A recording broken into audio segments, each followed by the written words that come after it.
On today's episode of the CLS Experience, we have a very exclusive treat. She's a best-selling author, dynamic speaker, personal branding, and business coach, as well as chart-topping podcast host, just to name a few.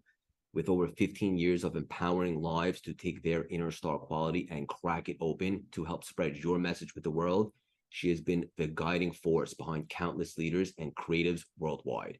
With an enriched background in PR for some of the world's most influential music acts and thought leaders, she transitioned into the world of online courses and coaching, mentoring thousands to turn their messages into big movements, big facts.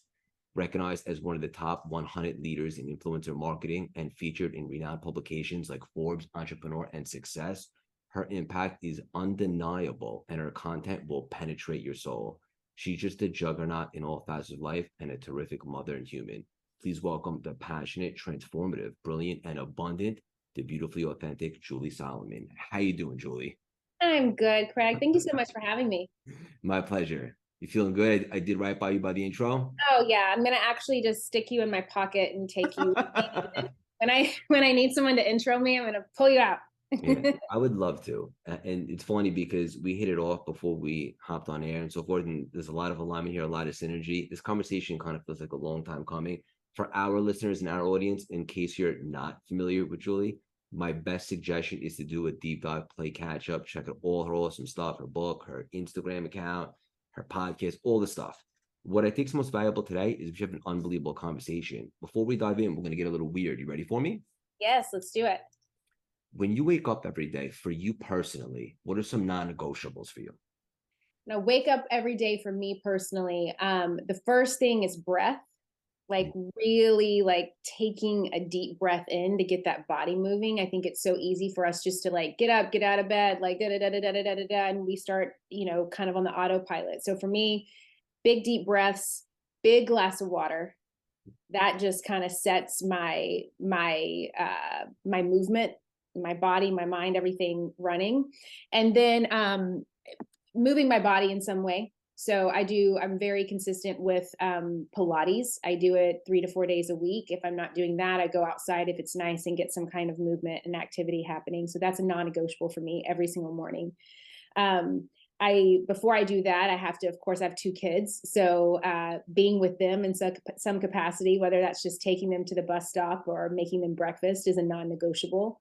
And then really setting up my day for success, and how that works for me, or how that is for me, is when I'm getting ready in the mornings, whether that's post Pilates, post taking care of the kids, getting my matcha going. It's setting some kind of gratitude practice in motion. So whether that's listening to a podcast that puts me in a place of gratitude, whether that's just me sitting there and thinking about the things that I'm grateful for that morning, if it's writing something down, but really just taking a moment to root into what I'm grateful for.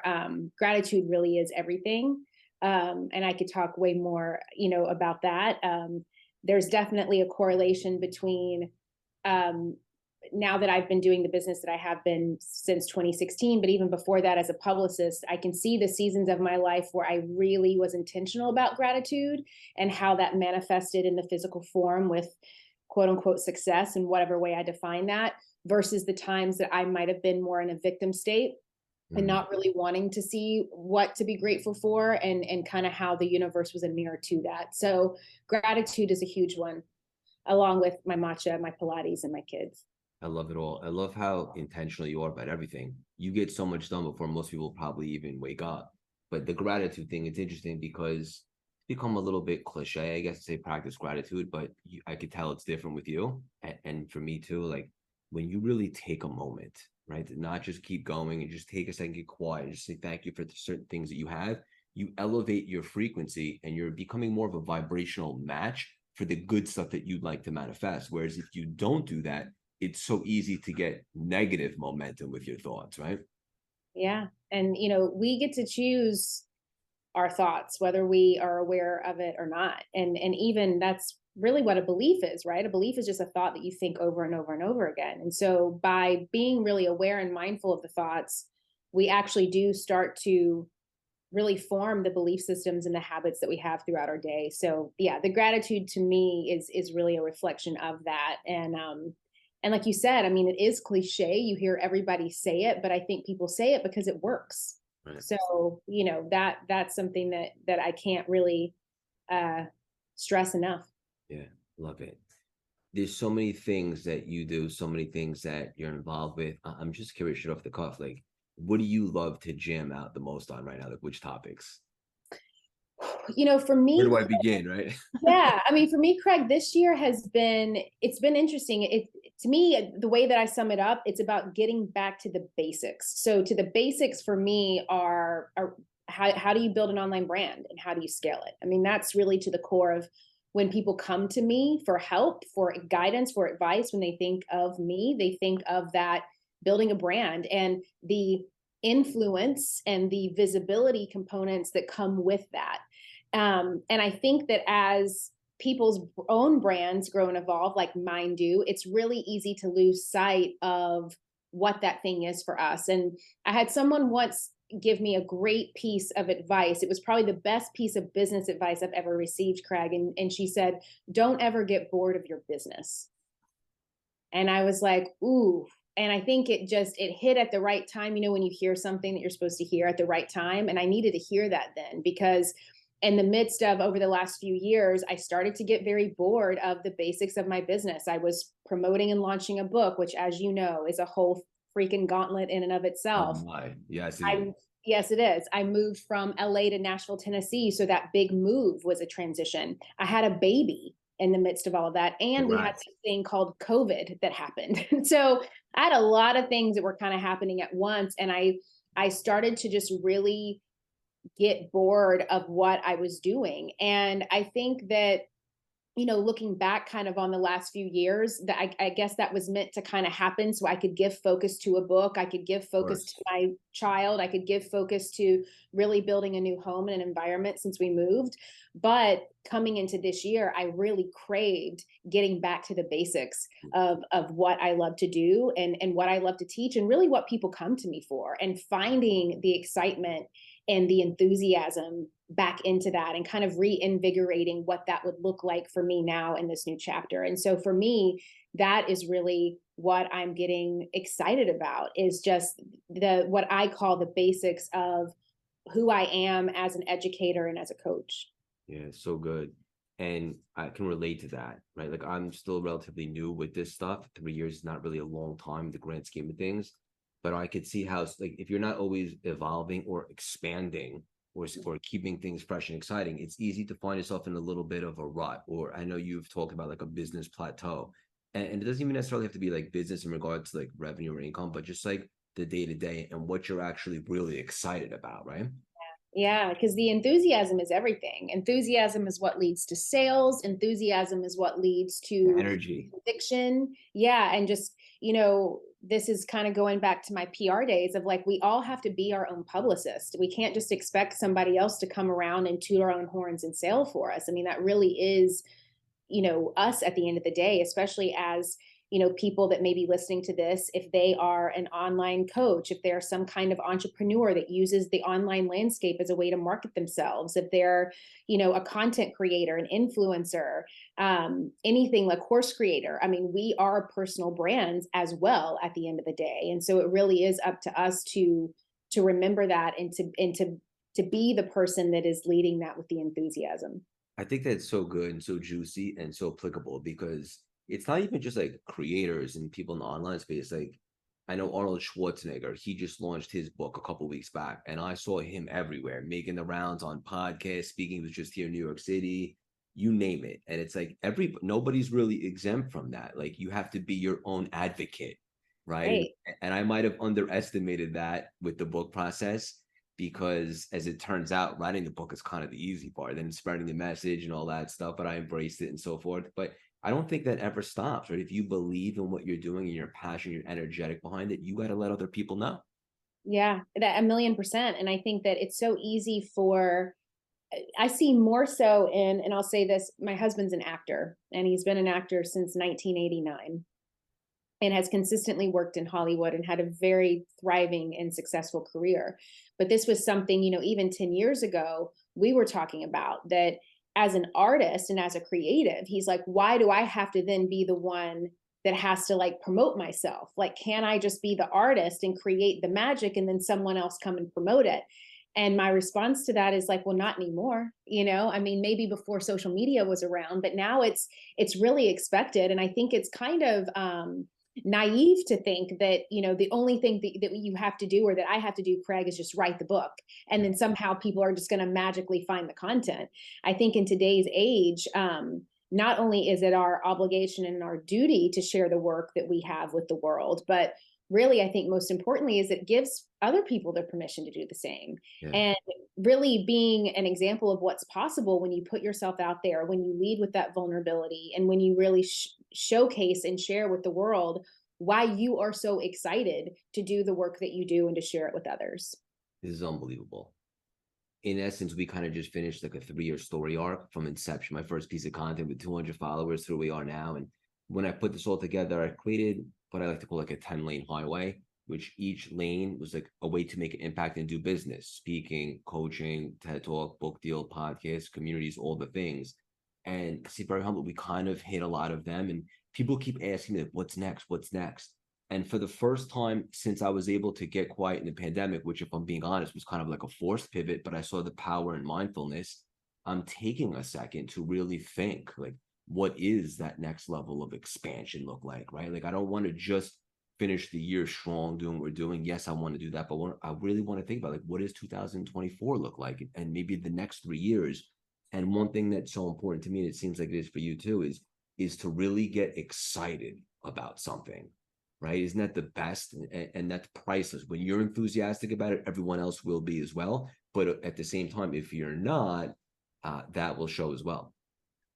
Yeah, I think that's the biggest thing. And I think that also remembering that it's our responsibility to really find what makes something exciting. Because I'll tell you, and I'm sure you feel the same way, Craig. I mean, me sitting here and talking about, the 5 pillars to brand growth that I've been talking about for 10 years. It's not like I wake up every morning and I'm like, yes, I can't wait to talk about the 5 pillars to brand growth. I can't wait to talk about, pitching and how to land brand deals. But it's like, what can I find? What is that little nugget or that little juice that I can still find in the way that I'm approaching something? How can I approach it differently? How can I take something that I've learned or a new concept to the basic of what this is, and make it feel enticing and exciting? And I think that that's when, people tend to sometimes cop out too quickly and too easily when, oh, this isn't exciting enough for me, or, oh, I don't feel passionate about this today, therefore that means that I need to move on or that I need to give up.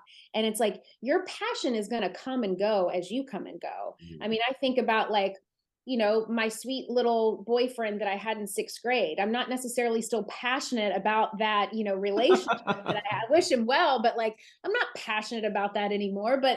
And that's okay. Like, I can grow and evolve. But I think that the purpose of why you're doing what you're doing needs to be the steadfast compass. So it's not so much like, I always say, like, your passions are your what and your purpose is your why. And the passions, the whats, should and can and will grow and evolve as you grow and evolve. And the enthusiasm for those things will as well. But that's really why you have to root in on what is that greater purpose as to why you're doing what it is that you're doing, because that has to be greater than any excuse that you would have to not then continue down that path. And so we got to focus on the purpose instead of focusing so much on the passions. That was unbelievable. And I would highly suggest everybody listening to run that back, grab a journal. And it's interesting because people always ask me, it's like, what was your favorite podcast episode that you filmed? Like, I don't know, I love them all. They're like my kids. But one thing that I do like to say is, because I'm very curious, because I talk to great people, high achievers like yourself, and I love to learn as well. And one thing that a lot of people say, the highest achievers in any different facet of life, is that the biggest misconception about their success is that they're always motivated, not even close. But they revert back to their systems and processes, and they do it even when they're not motivated. And the way that you just kind of separated the difference between passion and purpose kind of reminded me of being motivated. You won't always be passionate about every single thing that you're doing, but if the why is strong enough, right? If you're that committed and driven in regards to why you started in the first place, that's what's most important. Yeah. And I even say, people will tell me it's like, and here's the thing, some people's why may not be strong enough. Mm, And that's just their journey and their path that they're going to have to uncover. For me, it was, when I was starting to build my business and grow, my why of doing it was as strong as if my children's life depended on it, because it did. And for some people, they're like, well, that's just really extreme, like your children's lives depend on it. And I'm like, yes, like it has to be that extreme, it has to be that big, it has to be that important, because if not, then life is going to happen, and all of the things and all of the contrasts and all of the resistance that come up just in doing life is going to happen, and those excuses are going to be allowed to kind of come in and magnify, and I can't have the excuses outweigh the why. And so I always encourage people to really think about, like, why do you want to pick up the phone and like grow something on social media, or build something, or offer something, or sell something? Why do you really want to do it? To make money? Sure. Okay. But like, what's beneath all of that? Because there has to be a greater why for what you're doing. And if you don't know what that is, that's okay. But that's what you need to go and find out. yeah, that's where you need to take a second, maybe get some clarity on that. Exactly. This is unbelievable. In regards to branding, it's so interesting because a lot of people come to me to coach them with branding and so forth, because I guess we've done a pretty good job of it in a relatively short amount of time. But that's not what I started out to teach on. But I do want to give it back. You're the queen of it. You've done an amazing job with it. We can pull up frameworks and stuff like that, but like between me and you, and I never really asked anyone this, I guess I'm kind of curious. What do you think it really is that helps some people really set themselves apart and stand out in a relatively saturated space like on social media when it comes to branding? Like, is it their commitment? Is it their frequency? Is it their energy? Is it their charisma? What do you think it is? Yeah. I think it's a mix of all of those things, with the driving force being staying power. Mm, There is a lot to be said about staying power. It is so easy to start a brand, buy a course, hire a coach, get a website made, update a logo, but it is quite another element to be able to stay the course. yes. And so staying power in all of those things, I think is the kicker. Yes, I believe in having a process to follow. It's like, you wouldn't bake a cake without the recipe, unless you wanted it to not taste good, no one to eat it. But so I believe in, you know, following a process that has been proven, following a formula that has been proven. I believe in, if you want to excel at something, go and find someone who has successfully done what it is that you're trying to do and learn from them. That's just going to fast track everything and make it way easier in the long run. And at the same time, once you buy into someone's process, or once you understand the, effectiveness of someone's modality or curriculum or formula, whatever have you, you have to have the staying power to drive that through and to really see it to the other side. So the people that I see that have the quote unquote best brands, the ones that really have brand sustainability, are the ones that have been able to adapt and evolve and really have that staying power over time. It's so good. Love the answer. And also with staying power, it's like, I think that's one of the hardest things too, or it's really not, if I'm being honest, because it comes down to effort and commitment. But I see that that's a lot of people stumble. I'm curious, when do you think that if someone's is willing to see it through, but realistically, like they need to maybe pivot or change some things, like how do you know the difference between, do I just need to stick it out, or do I need to maybe make some adjustments here? Right. I mean, for my discovery, and really kind of the way that I walk people through the process is, whenever anyone comes to me and they're like, I want to grow my brand, they always think like, okay, so you're going to teach me like how to monetize, or you're going to teach me how to like refine my message, or you're going to, teach me what makes, my brand unique and different. And I'm like, yes, I will eventually, but you keep passing the first thing, which is really about time management and mind management. Because if you can't manage your mind and you can't manage your time, how are you going to manage anything? And I've heard that excuse for so long. People will come to me and they'll be like, oh, I want to do this, but I just don't have the time. I want to grow this, but I just don't have the time. I wish I could get clearer about this thing, but I just don't have the time. And so if you really don't have the time, then you need to figure out how to have the time, because time management and mind management really equals efficiency. And if you can set the stage with that, like really carving out the time and the space, not just literal space, but brain space that is needed to then discover who you are as a brand, and then develop what that is, and then refine your messaging and your marketing, and then connect with the right audience, and then be able to generate streams of revenue. All of those things are so much easier to do once you have that efficiency. So to me, that the mind management and the time management is the foundation of the house.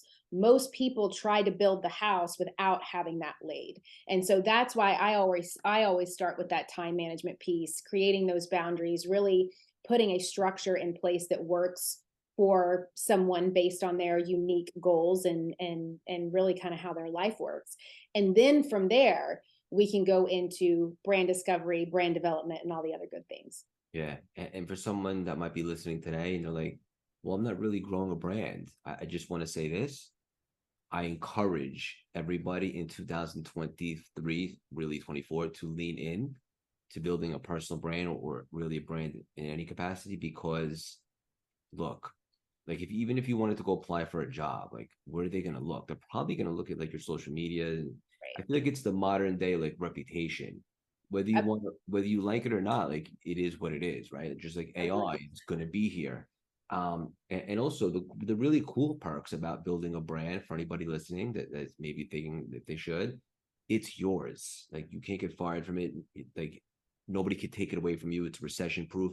And if you're committed to building it, it leaves the door open. You can always pivot or try something new, and you'll never be starting from scratch because you'll have a baked in audience, hopefully a community, and they're you essentially are the vibe and to be willing to maybe pivot with you. So I just want to throw it out there for anyone that's listening and doesn't necessarily have a brand but was considering it. Yeah. And that's what I always say to people. I'm like, look, if your goal is to not use the internet at all to grow what it is that you have, to sell anything. I mean, if you're just a mom and pop brick and mortar business in the middle of nowhere who literally doesn't use the internet, well, then you're probably not going to find anything valuable from me.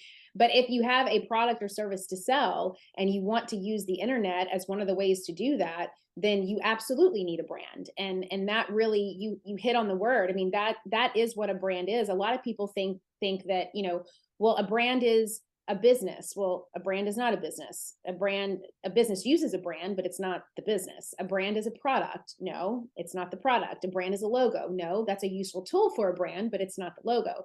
Your brand is your reputation. It is the perception that people have about what it is that you essentially throw at them, your products, your services, your offer.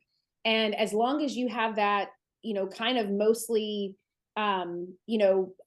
corralled where you want it to go, well, then great. I think the biggest thing is that most people don't really have that compass. They don't have that path. They don't have their brand really corralled and rooted into where they want it to be. And so that's really, I think, the first step that people have to get clear on is what is that reputation that you're putting out there? Yeah. We can't control people's perception, but we can control what it is that we're throwing out to them. And Right. is that really lending to the end goals that you have about how you're wanting to use this thing called branding as a way to market and sell yourself or what it is that you offer? For anybody listening that is building a brand right now, this is a 6 or 7 figure conversation. If you take it and you apply it, and it's funny because this conversation is straight off the cuff, and I do a lot of preparation. I know you do too, and these are the best because they're all over the map. And I'm asking you a lot of questions that I always get asked, and I'm just loving the answers. And one thing I always get asked, and I'm sure you do too, is I'm starting to build a brand, but how do I monetize it? And what would you say? You probably give that one the most. What would you Yeah. say to somebody I like that? Yeah. So the first thing I ask somebody is like, great. So what is your key differentiator? And if they look at me like a deer caught in the headlights, I'm like, okay, so basically, monetizing a brand is really step, 6 of the formula. So you're trying to, again, jump to this other place without having that foundation. So the way that you're going to monetize your brand is, first, you're going to figure out who you are and what makes you different. Then you're going to, then from that information that you get, you're going to clarify your offer. Then from clarifying your offer, that's going to give you the tools and the insights that you need to then refine your messaging. Then from that, you're going to be able to connect to the person who wants what it is that you're offering. And then from that, you can monetize. But the thing is, people try to monetize without having no clear understanding of who they are and what makes them different. They try to monetize without having any sort of clarifying in what it is that they offer. They don't know what they offer. They don't know why it's important and why someone should want to buy it. And because they don't have that clarified, they can't refine a message. How can you refine a message if you have no clarity around the message that you're trying to refine? So then their messaging is all over the place or just non-existent. And then because of that, they clearly can't connect to the people who want to buy what it is that they're offering, because they're putting a message out in like a void and they're not talking to the right people. And then they sit there stumped wondering why they're not making any sales. And so it's kind of like we got to get back to, again, the steps. Like you can't just pass go and try to collect $100 without playing the game. There's a process to this. And I think that is what people have to just kind of come to terms with. And I think for some people, they try to mind and grind it for months or years and just say, well, I can white knuckle this and I don't need to follow a process. I can kind of piecemeal this together. They end up wasting a lot of time and money. Or they just try to hire someone to do it for them, which, the fastest way to not run a business or to not grow a business is to try to get somebody else to run the business for you. Like, that's not how you start and grow a business. And so it's really about just, again, like taking the time, and it doesn't take a lot of time. You can knock this out in like 4 to 6 weeks if you really focus in on it, taking the time to really discover like your brand discovery, your brand development, refining your message, clarifying your offers, and connecting to your right audience. And then from there, it's just tweaks and optimization over time. Yeah. Most people, though, don't want to do that. And so to answer your question, when people come to me for that, I'm like, yes, we're going to monetize what it is, but we first have to know what it is that you're offering. What is going to make someone want to engage with you, learn from you, and buy from you? And if you don't have the answer to what that is right now, we just need to work together to figure out what that is. And for those listening, if you want to see, I actually have like a pyramid that breaks some of this out. You can go to juliesolomon.net/profit. It's just a downloadable, just so you can kind of visually see what it is that I'm talking about. But it's just going to give you just like a PDF download of each of the steps that you need to take in what order in order to see that brand sustainability that you're wanting. Yeah, and we'll drop that in the show notes to help everybody, 100%. Two things that came to mind with what you were just saying, which is all unbelievable, is connecting to the right audience, right? Like you could be selling a product for a totally different audience and kind of, spinning your wheels. And then also refining your messaging. I think there's a lot of people that are posting and, oh, look, I've been posting for 2 weeks, but they don't really have an identity or really understand what their messaging is, or even who they're trying to send that message to. Do you agree? Right. Yep. 1,000,000%. And that's where people get stuck in the like kind of throwing darts blindfolded, throwing spaghetti at the wall, trying to see what sticks. And then really what that leads to is just a lack of clarity, which then leads to frustration, and it then leads to overwhelm, because what people start doing is they start working on things. They're like, but I'm creating content, I'm posting every day, I'm doing this, I'm doing that, and it's crickets. No one responds to me. No one, engages with my stuff. No one wants to buy what it is that I'm selling. And it's not because they're not, quote unquote, physically working on something every day, but it's that people don't see the value in what it is that they're offering. People don't see the value in their content or why it's right for them. And because these people, that instead of spending their time just creating content for the sake of creating content and not really getting to the root of who they are as a brand and what they really offer to the world, they keep missing that. And so a lot of times that will happen for either months or even years for people until they get so burnt out and so sick and tired, they either quit, which I hope they don't, because that's really sad and it's not necessary, or they finally say, okay, enough is enough. What I'm doing is clearly not the way to do this. And what I'm doing has gotten me here, but it's not going to get me to where I want to go. So I need to go and either learn from a person or a different system or a different process to figure out a better and faster way to do this. So where I really think about it is like, how can we do more with less? And a lot of times people end up doing less with a lot more. Yeah. And it sounds like you're really big into coaches and mentors and stuff like that, which I am too. And it's funny because the old Craig, like before I reinvented myself, I had much more of an ego. And I just had this immature thought process, like I'll figure it out myself, or nobody's gonna do better than me, and I'll figure it out. But now when I stepped into this, I totally removed that. I'm like, I don't know what I don't know. And I'm under the mindset like we don't have that much time here. I want to Right. make every second count and make an impact to contribute. And in my opinion, a hack or a time machine is to work with somebody that's a little bit further ahead. That's the best way to get the guidance and maybe even most importantly, remove some of the inevitable mistakes and so forth. Are you big into coaches and mentors too? Oh, 1,000,000%. I mean, it's not only what I do for a living, but it's really what got me out of my own way, because I used to kind of be that person that was like, well, if I want to done right, I'm going to have to do it myself. Or, Same. what if I lose money? What if it doesn't work out? What if it's a fraud? What if it's this or that? And it's kind of like I finally had to just get to the day, Craig, where I just had to ask myself, okay, let's say that all of those things are true, right? Let's just say that it's not going to work out. All of these people are frauds. Julie Solomon knows best. I know. How is that working out for me? Like, do I actually have what I want in life? No, because I wouldn't be seeking it if it was all right and perfect. So clearly that thought was not true. That thought was actually just a limiting belief, really, that was keeping me stuck and actually keeping me from going after what it is that I wanted, because I was really afraid of like, well, what if it did work out? And what if I was successful? And what if I got out of this like victim state mentality of scarcity and not being enough? And what if I dealt with my issues around money? And, what if actually all this stuff ended up working out? Then it would mean that all of these things that I used to say were true and right, that I would like hang on to, these false gods, if you will, would need to be dismantled. And so I think for those that kind of believe that, the question that I would encourage you to ask yourself is like, let's say that no one can do it better than you. Well, then how is that working out for you? Like, if no one can do it better than you and you can do it best, then that must mean that you have everything that you want in life. You're making all the money that you want to make. You have the best relationships, the best business, the best everything. And if that's not true, well, then could it be possibly also true that you may not know everything?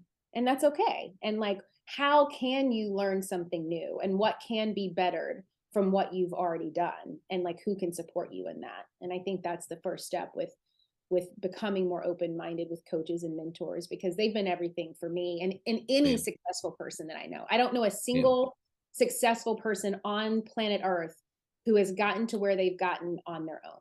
Same. In fact, I take such pride now in working with coaches that I hire a coach for anything that I want to improve upon. Like I had a TEDx coach. We just had a TED talk. Couldn't have gone better. I'm running the New York City Marathon in 2 weeks for the first time. If there's 6 marathons, I'm working with a running coach because I could obviously improve. There's more to running than just heart and grit. It's got to be some strategy about. I mean, you name it. I associate such pleasure, whereas once I associated pain, but I just reprogrammed it. And it really is a hack. And for anyone listening, like you got to lean in. Yeah. And it's kind of like, we get it conceptually as human beings, right, Craig? Like, for example, if I wanted to learn to fly a plane, I'm not going to tell myself, well, Julie doesn't need to go take flying classes. Julie doesn't need a pilot coach. Julie can just get in a plane, maybe read a book, or maybe I'll Google it, watch a YouTube video, and then I'm going to be able to fly. No, that's not going to be possible. I'm going to have to go through classes. I'm going to have to study. I'm going to have to work with some pilots that know what they're doing. I'm going to have to really like work my way into it, take the training wheels off, so to speak. But I'm not gonna just think that. So it's interesting to me that like when it comes to something like, flying a plane, we're not going to automatically think that. But when it comes to our own personal development and self-development and our own success, we put those blinders on for some reason. So Yeah. I think it's also just about having awareness of like, why are we making up and telling ourselves this? Yeah. Agreed. The only negative I got going on is we don't have 30 hours to chat, but I know it's just the beginning of the friendship. This is unbelievable. you mentioned money there, and you alluded to the fact that it's your relationship with money, something that you're working on, which I imagine we all are, self included. And Yep. I've come a long way, and there was a lot of limiting beliefs and not even real like stories that I created or maybe I grew up with and so forth. So I'm curious, what is your relationship with money right now? And what are some things that you had to go through or kind of overcome to get to a much more abundant space? Yeah. And my relationship with money now is a beautiful thing. I love money. I love making money. I love giving money away. I love sharing money. I love spending money. I love saving money when it makes sense. I love investing my money. Money is nothing but just an exchange of energy. I find it to be really fun. It wasn't always that way for me. I grew up, I wasn't good at math. So I had that kind of, I see this with a lot of women that, oh, I'm not good with math, so that means I can't be good with money. I also grew up with not a lot of it. So there was this scarcity mindset around money, and how you could never make enough of it.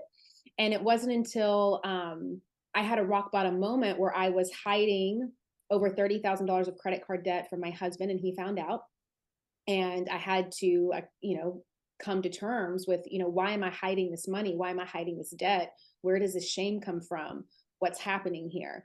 And I had to do a lot of deep, deep, deep work around really not just my relationship with money, but just my own self-worth as a human being.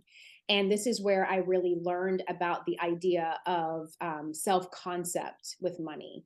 I don't know if you've ever heard of this, but basically we all of us can have poor self-concepts or strong self-concepts when it comes to anything.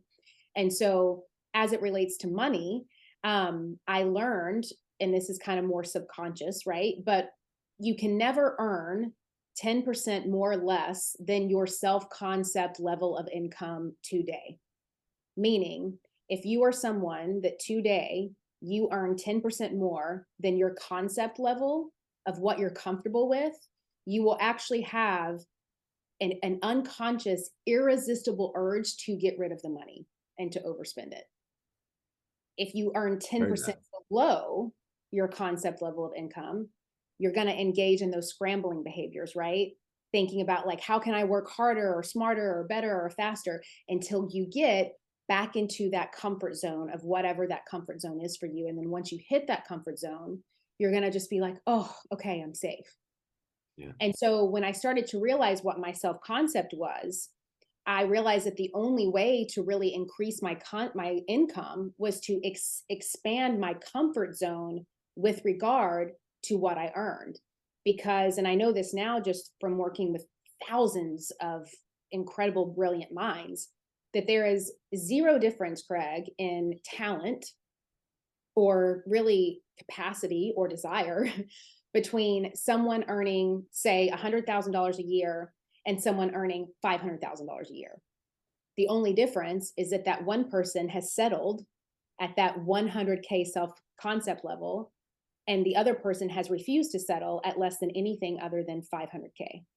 So long story short, you can never earn more on the outside than you do on the inside. And so I had to start really thinking of my money comfort level like a thermostat, like an income thermostat that determined my earning temperature. And when that thermostat was set at a certain temperature, it would adjust its settings to remain there. And so in the same way, if I saw myself as a 50K a year person, I would continue to engage in behaviors and patterns that kept my income adjusted there until I decided to change and to start to increase my abilities and my belief systems in my mind before I achieve them in reality. And Yeah. so for those that are following along with what I'm saying, I hope this makes sense. It does. In order to increase your self-concept of money bit by bit, you have to first start to really think and feel yourself as a higher income earner, and all of the worthiness and the confidence and just the belief systems that come with that before you're going to see a difference. And I think a lot of times people wait for the confidence or they wait for the belief to change, which that's not going to happen first. Your actions have to change first. Yeah. It's your actions that then get you new results that then actually change your belief and your confidence within yourself. So stop waiting for the belief to change and start changing with your small day-to-day actions that you can start implementing. And what's so cool about that, and I agree with every word, is as you continue to build your inner game, your container for the wealth that you can contain, so to speak, all of a sudden, because you're associating yourself with a seven-figure earner, or whatever the case may be, that kind of creates a new level of creativity and resourcefulness to be the type of cat that earns seven Right. figures. Whereas what you just said, if you only cap yourself at 50 grand a year, then you're in this like narrow box of what you need to do to earn that. But Right. it actually kind of forces you to level up and think more outside the box. So you're challenging yourself and you have the opportunity to create and attract much more. Yeah, 1,000,000%. And the only thing I'll say about money is also this is kind of an interesting paradigm. We all agree that money is an energy. It also feels an energy towards us, right? So if we're acting weird around money, like we're just only saving it because we're afraid we're not going to be able to make it anymore, it doesn't like to be a hoarder, right? Or if we're wasting it as opposed to spending it, or it's like if you ever go to a party or somewhere and like you're like, oh, that person's energy was a little off, or that person's energy was a little weird. People, I'm sure everyone has been to that to some extent. Money can feel that about you. If your energy is off towards money, it doesn't want to be around you either. So Right. it's so important to focus on the inner game, which you just beautifully illustrated. Yeah, 1,000,000%. Yeah. Before we land the plane, I have to ask you this. I saw you say somewhere, and I want to encourage everybody to check out Julia's content right after this episode. You said that public speaking is your creative passion, which I thought was really interesting because I'm sure you knew this, but public speaking is actually the number one fear in America. Did you know that? Yes. Yep. That and writing a book. Oh, really? I didn't know that one. Well, they say more people say that they'll write a book and never write one That sounds about than right. anything else. Yeah. So there's a fear there. But yeah, I know public speaking is a big fear for people. Yeah, Uh, and I know you speak a lot too. So I'm kind of the mindset of like the obstacle is the way, right? Like Ryan Holiday. It's like I like to go towards the fear of like what scares me the most. And I know that I need to kind of slay that dragon. 100%. And also, I was listening to a podcast episode of yours, and I thought it was really, really special. And it was in regards to when you get a speaking engagement, right? It's not just, oh, we got booked, let's just show up and we'll find out what the audience needs and just hit them. You're super methodical and intentional. You want to know what the stage looks like. You want to know what the audience can use. And then you'll craft a very intentional and specific talk in regards to that. And I think that's just so dynamic. You know, being in the space right now, if I'm being honest, I see a lot of speakers, like big time speakers that you probably know, like they don't prepare. They just, oh yeah, I'll just hit them with this, or they have like a rotation. And I'm not saying our way is right and their way is wrong. Like do what feels good for you, but it's just it shows so much more like respect maybe for the actual gig or whatever it is. You really took the time to make this one a little bit different. Would you agree? Yeah, I agree 1,000,000%. That's actually kind of a red flag to me if, because I, like you, I know a ton of keynote coaches and tech talk coaches and all of that. And if they're trying to sell me on this idea of like, okay, so we're going to create this one like signature keynote, and that's going to be the one thing that you do over and over and over again. Yes, I think that it's true to a point. Like you want to have those, you have your certain stories that you tell, you've got your arcs and all of those kind of moments, but I really like to meet people where they are. And I may go into a room that this signature keynote may not make sense at all for these people. Not only will it might not make sense, but they may actually be repelled by it. So like, how are we actually meeting people where they are and giving them what they want and need? And I think that that's really when it lends back to the gig and the production and the people that have brought you on to support this room, of making sure that they really provide us with the information that we need. There's been a lot of times I'll ask for those questions and I don't get the answers, so you're kind of like, okay, I'm going to have to do my best here. And then there's other times that I get all of that and it allows me to be more creative in the process and to really try to deliver something that feels unique and different. So it's not like, oh yeah, I heard this same person talk and do the same exact keynote at this same exact place, or this person do that. And so I think that it's important to definitely have a skeleton, if you will, but then, really make it unique and special for each room that you walk into. Yeah, and never maybe give the same speech twice. But Right. one of the many things I really admire about you, and I want to acknowledge you for this, is you're super methodical about everything that you do. Even when you're describing like your branding, like you have very specific structure and framework. Like you don't have the messaging, you're not talking to the right audience. Like preparation breeds confidence. Yeah. And it's one of the many reasons why you're super successful. And I love that you take that same approach into speaking as well.